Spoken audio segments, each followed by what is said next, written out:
السلام علیکم دوستو، کیسے ہو آپ لوگ؟ میں ہوں Adnan Bashir, abogado especialista en derecho penal y extranjería. میری آج کی ویڈیو کا موضوع ہے cancelación de antecedentes penales en España. antecedentes penales کا کلیئر ہونا بہت ضروری ہے، خاص کر کے امیگرینٹس لوگوں کے لیے جنہوں نے نیشنلٹی جمع کروانی ہو یا ریسیڈنسیا جمع کوانی ہو، ریسیڈنسیا کو رینیو کروانا ہو یا موڈیفیکیشن کرانی ہو. جن لوگوں کا کرمنل ریکارڈ کلیئر نہ ہو، کوئی بھی ترامیتے انیشیار کروانے سے پہلے اپنے antecedentes penales کو کلیئر کروا لیں، کیونکہ یہ بہت ہی اہم تقاضا ہے جو ہر ترامیتے کے لیے مانگا جاتا ہے. antecedentes penales کلیئر کروانے کا جو پروسیجر ہے وہ کچھ یوں ہے کہ جو سزا آپ کو سنائی جاتی ہے، کوئی کرائم آپ سے سرزد ہو جاتا ہے تو آپ کو سزا سنائی جاتی ہے، چاہے وہ سزا پریزن کی شکل میں ہو، مولتے کی شکل میں ہو، یا پھر وہ سزا پریواتیوا دے ڈیریچوس ہو، یعنی جو آپ کے رائٹس ہیں وہ سسپینڈ کر دیے گئے ہوں. تو اس حوالے سے جو بھی آپ کو سزا سنائی جاتی ہے اس کو کمپلیٹ کرنے کے بعد آپ نے ایک عرصہ گزارنا ہوتا ہے بغیر کوئی کرائم کیے ہوئے.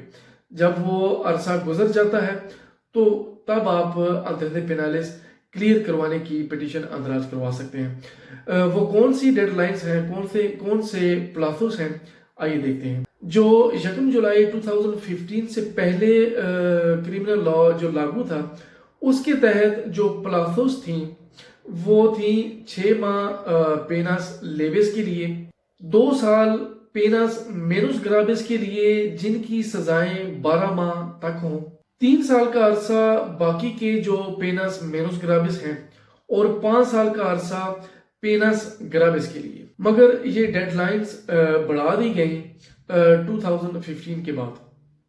جب کرمنل لا میں ترمیم کی گئی تو یہ ڈیڈ لائنز کچھ یوں ہیں: 6 ماہ پیناس لیویس کے لیے، 2 سال پیناس مینوس گرابیس کے لیے جن کی سزائیں 12 ماہ تک ہوں، 12 ماہ سے زیادہ نہ ہوں، 3 سال کا عرصہ ان لوگوں کے لیے ہے جن کی سزائیں 12 ماہ سے لے کر 3 سال تک ہوں، 5 سال کا عرصہ ان لوگوں کے لیے رکھا گیا ہے جن کی سزائیں 3 سال سے اوپر ہوں اور پیناس مینوس گرابیس کے زمرے میں آتے ہوں، اور 10 سال کا عرصہ ان لوگوں کے لیے رکھا گیا ہے جن کی سزائیں پیناس گرابیس کے زمرے میں آتے ہوں. antecedentes penales کلیئر کروانے سے پہلے آپ نے 2 چیزیں لازمی دیکھنی ہیں کہ آپ کے اوپر کون سا قانون لاگو ہوتا ہے، 2015 سے پہلے کا یا 2015 کے بعد کا. اور دوسری بات جو آپ نے دیکھنی ہے وہ یہ ہے کہ آپ کی جو سزا ہے، جو آپ کو سزا سنائی گئی تھی، وہ کس زمرے میں آتی ہے. پیناس لیویس کے زمرے میں آتی ہے، پیناس مینوس گرابیس کے زمرے میں آتی ہے، یا پیناس گرابیس کے زمرے میں آتی ہے. تو یہ جان لینے کے بعد آپ کو پتہ چل جائے گا کہ آپ نے کتنا عرصہ گزارنا ہے اپنے antecedentes penales کو کلیئر کروانے کے لیے. اگر آپ سے کوئی کرائم سرزد ہوا تھا 2015 سے پہلے تو جو آپ کو سزا سنائی گئی تھی وہ ختم ہوتی ہے 2015 کے بعد. تو قطعاً اس کا مطلب نہیں ہے کہ آپ پر 2015 کے بعد کا قانون لاگو ہوگا، کیونکہ کرمنل لا میں ایک پرنسپل ہے پرنسپیو دے ٹیمپورالidad، کہ جس دور میں آپ سے کرائم سرزد ہوا تھا اسی دور کا ہی قانون آپ پر لاگو کیا جائے گا. مثال کے طور پر آپ سے ایک کرائم سرزد ہوا 2012 میں، 2012 میں آپ کو سزا سنائی جاتی ہے جس کی سزا ہے 6 سال کا عرصہ.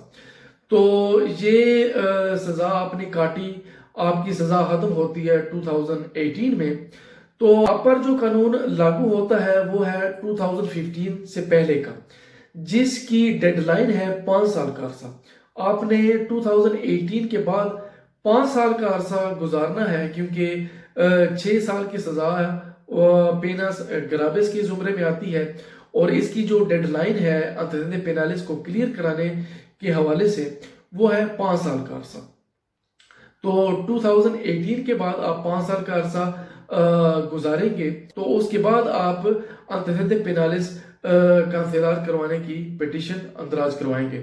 اگر آپ کو کوئی دودہ ہے کہ کون سا قانون آپ پر لاگو ہوتا ہے 2015 سے پہلے کا یا بعد کا، آپ نے کتنا عرصہ گزارنا ہے اپنے antecedentes penales کلیئر کروانے کے لیے، تو بہتر یہی ہے کہ آپ کسی ایکسپرٹ سے اپنی فائل دکھا لیں، تو وہ آپ کو بتا دے گا کہ آپ کے اوپر کون سا قانون لاگو ہوتا ہے اور کتنا عرصہ آپ نے گزارنا ہوتا ہے antecedentes penales کو کانسلار کروانے کے لیے۔ میں امید کرتا ہوں کہ میری یہ ویڈیو آپ کے لیے انفارمیٹیو ثابت ہو، آپ کے لیے بہت فائدہ مند ثابت ہو۔ اللہ تعالیٰ آپ کی مشکلیں آسان کرے۔ نیکسٹ ویڈیو تک اپنے بھائی کو اجازت دیں۔ اللہ نگہبان۔